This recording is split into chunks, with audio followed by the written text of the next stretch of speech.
I know you met with the Secretary of State Rubio, and I want to ask you about that meeting in just a moment, but if you could respond with your reaction to what appears to be a very limited and not much detail-oriented potential ceasefire, specifically around the Black Sea.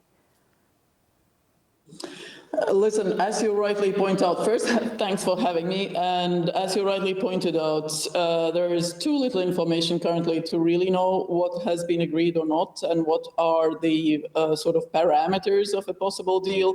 So it's very difficult to comment on some things that we don't know. So I will restrain myself from doing that.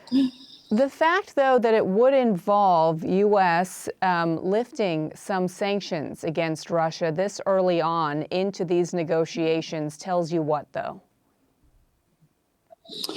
Again, we don't know what is or what is not agreed or decided. And quite clearly, from our perspective, sanctions give a leverage in negotiations to the US side, to the Ukrainian side, to the Europeans. So there is something that we have to remember, both in terms of negotiation tactics, but also actually on degrading Russia's military capability, because that is one of the issues that need to be dealt with also in preventing a possible restart of the war.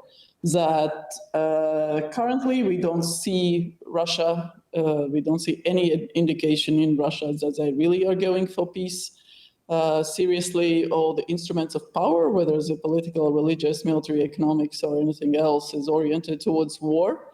So we welcome very much the effort of the President Trump and the administration, and we covered that in our meeting between the Baltic foreign ministers and Secretary Rubio, that we fully support those peace efforts. And of course, we are at the beginning of the process, and we need to maintain that calm and perspective that, okay, this is the start of the process, but it's not the end yet. And to achieve the sustainable peace, we have to have Ukraine that agrees on its own to various elements of a possible peace deal, but we also need constantly to pressure Russia to actually be truthful about the peace negotiations. So I think those elements have to be there.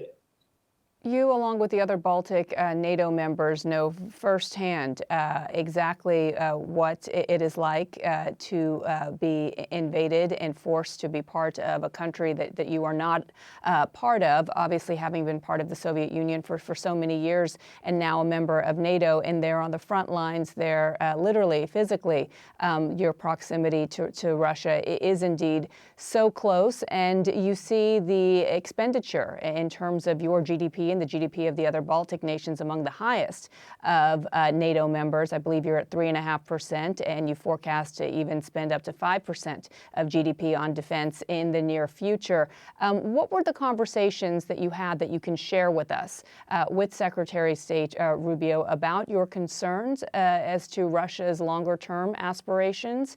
And this is an administration that has long been critical about the amount of investment European allies have been putting into their own defense. That can't be said about your nation and other Baltic countries. So give us, if you can, share any information you can about the meeting with the Secretary of State today.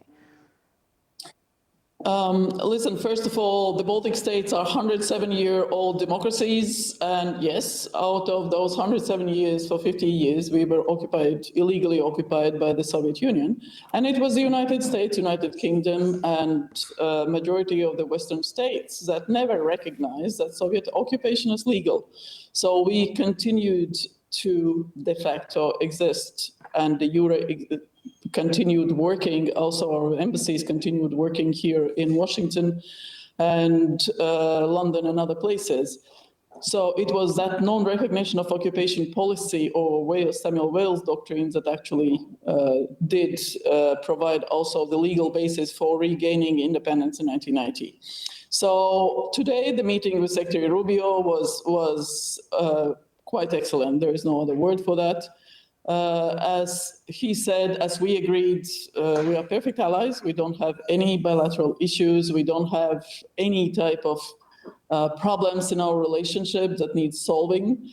So all the countries on the border with Russia, starting from Norway to Finland to the Baltic states down to Poland and so on and so forth, Germany, have decided to raise defense budgets. But again, it's not just because we had the urge from President Trump's first administration, but actually because we have clearly seen the threat.